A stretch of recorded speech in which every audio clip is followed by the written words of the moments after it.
totoo ang balita. Ito na, plaka ng motorsiklo. Okay, ito na yung totoong may-ari. Ayan, taga-sama lang ako dito. Ang misis ko, ginagamit niya sa service. At ito si Ma'am Mira at saka si Ma'am. Ayan, mababait sila dito. Ayan, salamat ulit Ma'am Myra and Ma'am ano po? Ma'am Mira. Ma'am Mira. Ayan. At ito yung may-ari. Maraming salamat.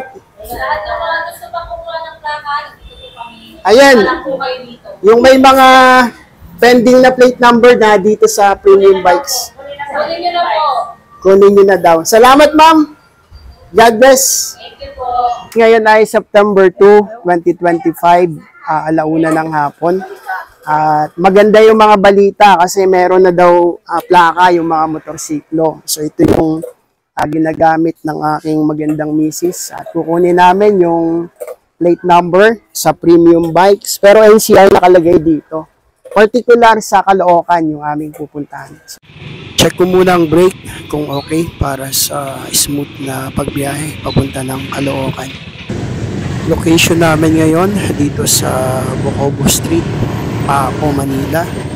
So kapag nadiretso itong Bocobo ay Taft Avenue ang dulo nito. Kapag nakatawid ng Marcelino ay Leon Ginto ang sunod, tapos Taft Avenue. So ito na yung Taft Avenue, medyo masikip, medyo matraffic. At dito sa kanto na to sa unahan ng Faura Street, meron ditong traffic light na kapag ka ikaw ay nasa left lane, kailangang mag-left ka. Kasi kung hindi, may mga enforcer na uhulihin ka. So, yan yung left lane at ito yung straightforward. So, ayun, may mga nagbabantay doon.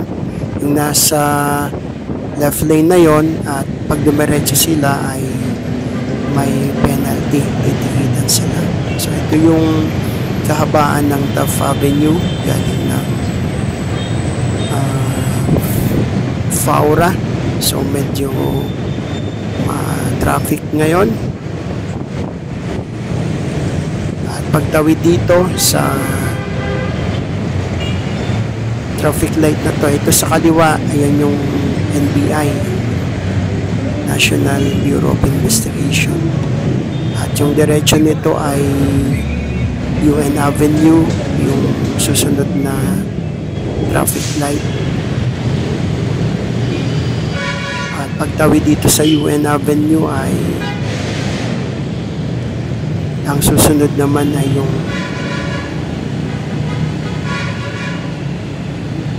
Calao Street, yung susunod na traffic light.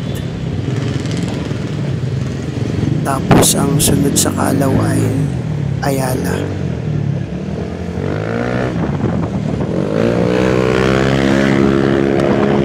Medyo maayos naman yung panahon. At maganda mag-travel kapag ganito. May mga eskwelahan na madadaanan dito. Ito sa kanan yung Santa Isabel. Tapos ang susunod ay yung Philippine Normal University. So itong street na to nasa gitnang lane ay meron ditong pagtawid na tong Ayala Avenue ay yung gitnang lane na to ay may nakaharang na poste sa pinakagitna nito, itong poste ng LRT1. Kaya kung dadaan kayo dito, mag-ingat kayo kasi ito, ayan, makikita natin.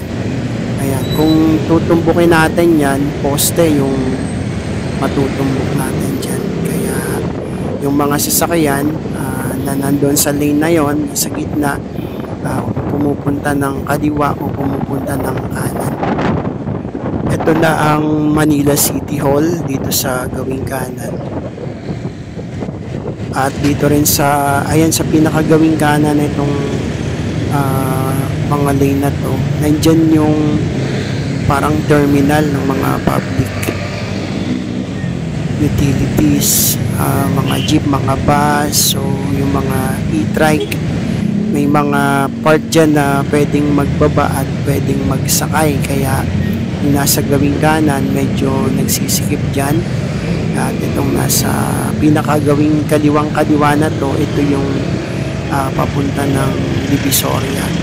Tapos yung gitna, nahati kasi yan mamaya sa tatlo. Dito sa pinakakaliwa papuntang Divisoria, yung gitna papunta ng Santa Cruz, Quiapo. Tapos yung sa pinakakanan ay papunta yun ng kabilang side ng Quiapo, pero papunta ng Espanya. So ayan yung pagkakahati. Ang unang madadaanan dito ay ang Binondo. So meron ditong arko mamaya na makikita natin, yung arko ng Filipino-Chinese friendship. Yun ang papasok ng Binondo. Kapag nakababa dito sa pababang bahagi na to ng tulay, sa bandang kanan nandito yung Central Post Office, at yan yung nasunog nung nakaraan, at medyo malaki yung naging damage ng sunog. Makikita natin dito ngayon ang mga building na ng dito sa may ano na to, Binondo area, yung mga building na to. At ito yung arko, ayan, arko ng Filipino-Chinese friendship.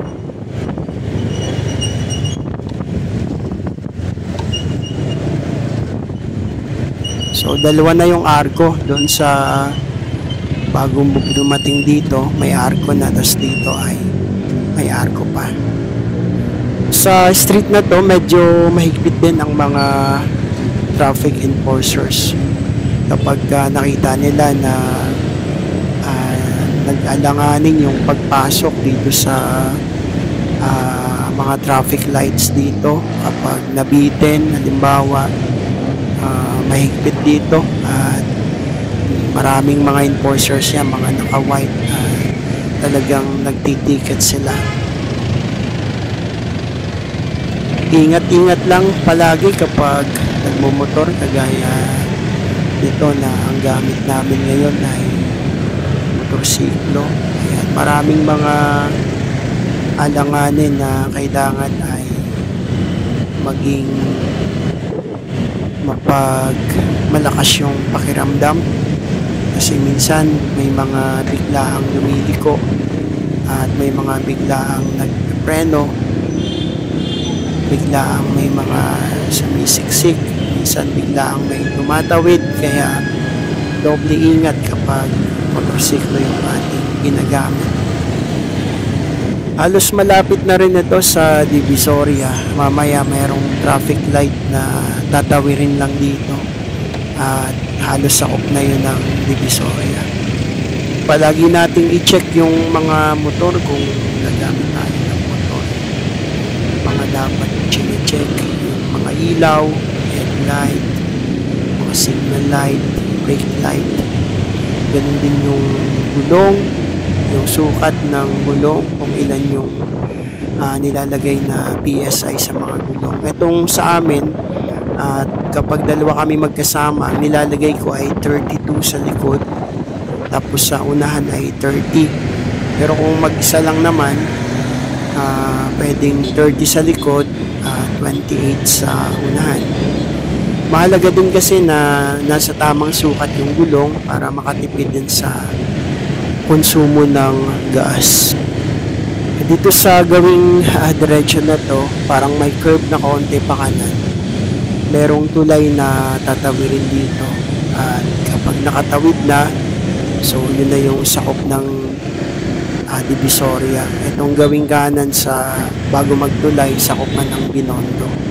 So ito yung tulay, at kapag nakatawid dito, yan, alanganin yung truck, biglang kakanan siya, pero buti na lang na kapag bigay ako ng babala nakapagpusina. So salamat naman hindi tumuloy kasi kung tumuloy baka masagi kami ng truck. Okay din naman yung truck driver. At dahil din sa pagbusina narinig niya, so yun yung naging dahilan para naging aware din siya. Meron ditong traffic light na dalawa. Oops. Yung una, ito sa gawing kaliwa, papasok pa rin yan ng Divisoria. Tapos yung gawing kanan, may part doon na papunta ng Binondo. Ito, pagtawid naman sa pangalawang traffic light na to, ito yung recto. Kapag kumaliwa dyan, papunta pa rin ng Divisoria. Tapos kapag kumanan, ay papunta ng Quiapo. So, diretso ito, Reyna Regente, tapos yung street na yon sa likod natin. Tapos ito, magiging Abad Santos. Isang diretso lang siya, pero magkaiba yung pangalan. Dire-diretso lang dito sa Abad Santos, at mamaya doon na ako gagawin ng kaliwa sa may Solis. Mag-shortcut na lang, papunta ng Caloocan. Itong ginagamit naming motorsiklo ay nabili namin sa Changi, Moto Changi, at ang address noon ay sa Santa Maria, Bulacan. So talagang naghanap kami noon na makabili, para may magamit si Mrs.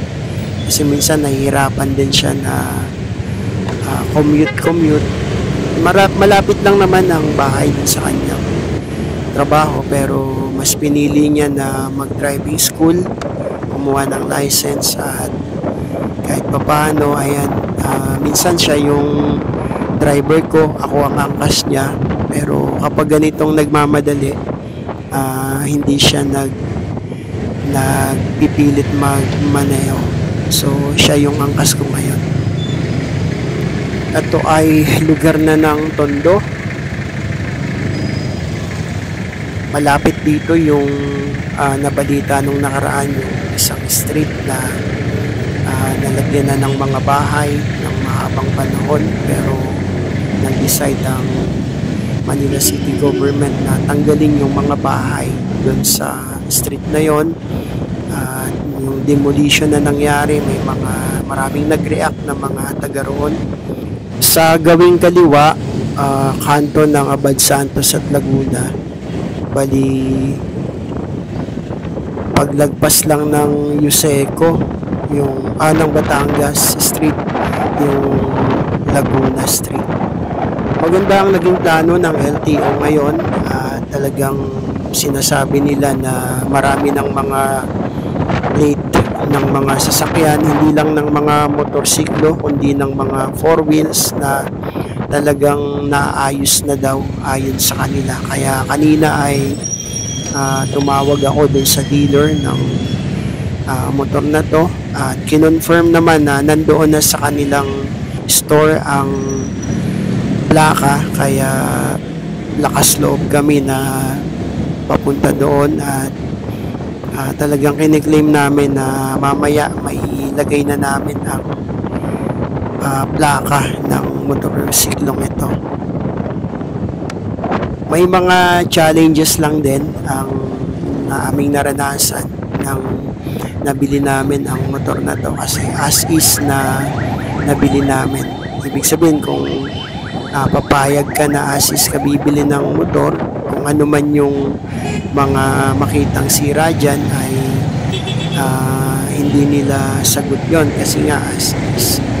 So mula dun sa Santa Maria, Bulacan ay din-ride test ko naman ng ilang metro at okay naman, pero nung dumating na kami sa Manila at pina-check ko na dun sa mekaniko kasi ipapalinis ko yung panggilid, doon nakita na yung clutch niya ay halos bibigay na. So napakadelikado nun. At salamat na lang sa Panginoon, pati yung belt medyo bitak-bitak na. At talagang biyaya ng Diyos na nakauwi din naman kami ng safe nung kinuha namin yung Honda Beat na ito doon sa Santa Maria, Bulacan. So may mga gastos kapag ka second hand, yung mga gulong pinalitan, syempre pinapa-change oil, at yun nga, pati pala yung belt, tapos yung clutch lining ay may diferensya din pala. Pero salamat na din nga sa Diyos kasi naiuwi naman namin ng safe kami. At ang naging isang struggle din itong plate number, hindi lang naman kami, kundi maraming mga motorista na talagang naghintay na makakuha ng mga plate number nila. At kami ay isa sa pinalad na ngayon nga punta kami dun sa Premium Bikes May Caloocan para i-claim namin ang plate number ng Honda Beat na service ni Mrs. Itong traffic light na to, Cavite Street, kung hindi ako nagkakamali. Tapos ang susunod na street dito ay Solis. Kaya kapag ganyan may mga dumadawid, nasa gitna pa, dapat malinaw nating makita. Ito yung Solis Street at kakaliwa kami dito. Kapag nakakaliwa dito, unang kanto ay kakanan naman. At may mga shortcut na dito papunta sa aming destination. Marami lang mga humps na malalaki dito sa daan na to, kaya kung mababa ang gamit nyong motor, maging handa sa malalaking humps na madadaanan sa street na to. Yung iba may mga pintura na puti, yung iba mga yellow yung pintura. Talagang ramdam kapag nadaanan yung humps.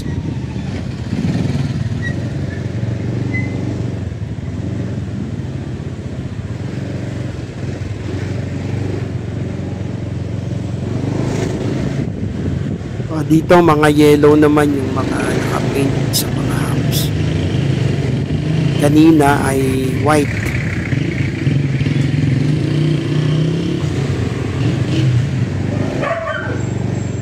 So sa sobrang laki ng humps ay kailangan ko pang parang mag-light kasi baka sumabit yung sa may flooring na tong motor. Kasi may mga experience ako na kapag malalaking humps yung nadaanan ko tapos dinerecho ko lang, sumasabit yung ilalim. Kaya kapag ganyan, naging aral sa akin na wag kong idiretso yung manibela kasi ang mangyayari talagang sumasabit yung ilalim na bahagi dito sa may footboard.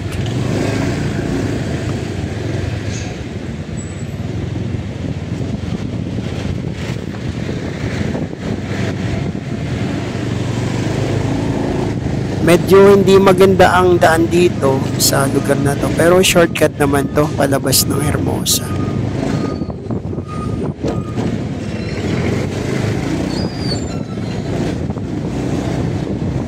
At kapag nakarating kami ng Hermosa, kakaliwa, tapos pagdating ng Wanduna kakanan, mga ilang metro na lang malapit na yung May Paho, Caloocan.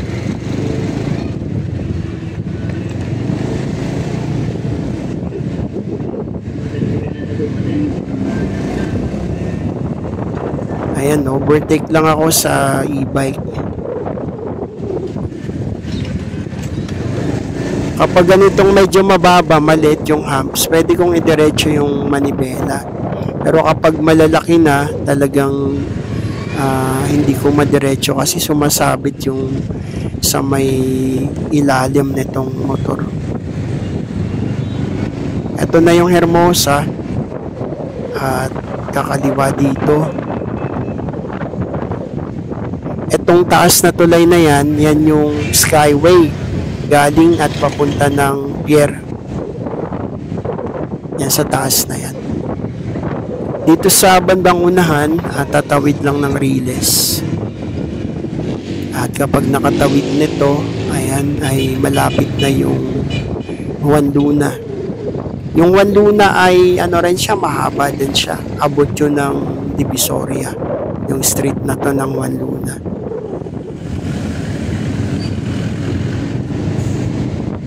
Talagang kailangan nating magbaon ng pasensya kapag nagbibiyahe. Iba-iba yung mga karanasan na ating mararanasan. At minsan may mga nakakasabay tayong mababait naman na mga motorista, pero minsan may mga nakakasabay na hindi ganon kagaya nila na mababait. Ito na yung Juan Luna at medyo malapit na yung pupuntahan namin. At makikita na at may kabit na yung plaka nitong motorsiklong ito. Sabi ng LTO, kasi ni-research ni Mrs. last night, sabi ng LTO ay last December pa na i-release yung plaka. Pero nung nanggaling kami dito nung April at tinanong namin, wala pa yung plaka. So tatanungin din namin mamaya bakit ganon, at kung kailan talaga dumating yung plate dito sa kanilang store. Medyo may mga lubak-lubak din dito sa street na to, siguro dahil sa nagdaang mga baha. At kapag kasi ang kalsada nabababad ng tubig baha, ayan yung nagiging resulta minsan. Nagkakaroon ng mga lubak-lubak. Maraming salamat sa lahat ng mga patuloy na sumusubaybay sa ating channel, Pinoy TV. Sa lahat ng mga nag-subscribe, mga magsusubscribe, sa lahat ng mga nanonood, mga nagla-like, nag-share, nagko-comment. Pagpalain tayong lahat ng ating Panginoong Diyos.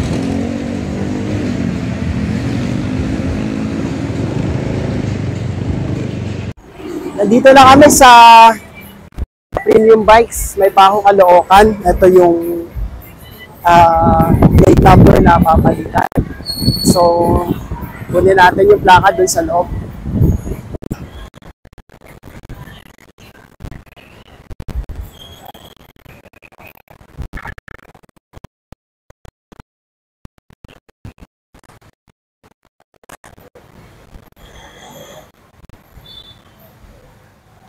Magandang hapon po.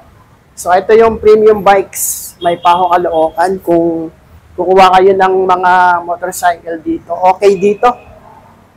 Yun nga, yung plate number ay makukuha namin ngayon. So mababait yung mga nandito. Maganda pa. Ayan si ma'am dito sa unang table.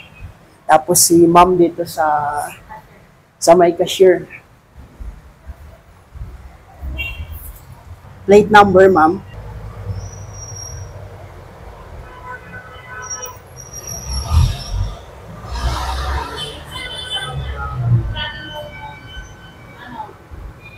Lopez, di ba? Lopez dati, pero napa-change name na namin. So, yung motorcycle pala, nabili namin ng second hand, pero ito yung dealer. At dito rin kami kumuha nung ID na kinailangan para sa HPG clearance. Okay naman, na-provide naman nila lahat, kaya kung kukuha kayo ng motorsiklo, okay dito, maganda dito sa Premium Bikes. At yung address nila ay dito sa May Paho, Caloocan. So, inihintay lang natin yung plate number. At salamat sa LTO. Ay, maraming mga naghintay. Maraming mga nakakakuha na ng mga plaka ngayon. Kagaya namin. Ayan, hinihintay na lang yung may abot yung plaka. Okay, ito na yung totoong may-ari. Ayan, taga-sama lang ako dito. Ang misis ko, ginagamit niya sa service. At ito si Ma'am Mira at saka si Ma'am, ayan, mababait sila dito. Kung kuha kayo ng bike, dito kayo kumuha. At ayun na yung motorcycle pala. Ayun na yung plate number na black tsaka white. So mamaya ay ilagay na namin dun sa motorcycle. So kailangan niyang mag-vlog, mag-present ng ID. Ayan, excited na to. Talagang gusto na niya mapalit yung plate number ng, malagay na yung plate number kasi temporary lang yung ginagamit niya. Opo.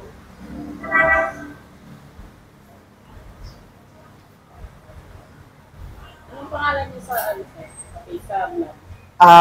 Pinoy TV. Yes, si Ma'am nag-subscribe na siya. Pinoy. Ayan, salamat ulit, Ma'am Myra and Ma'am, ano po? Ma'am Mira. Ma'am Mira. Ayan. At ito yung may-ari. Ito yung premium bikes at motorcycle. Marami sila dito. Ayan. Pwede niyo na kapitin na. Thank you po. Maraming salamat.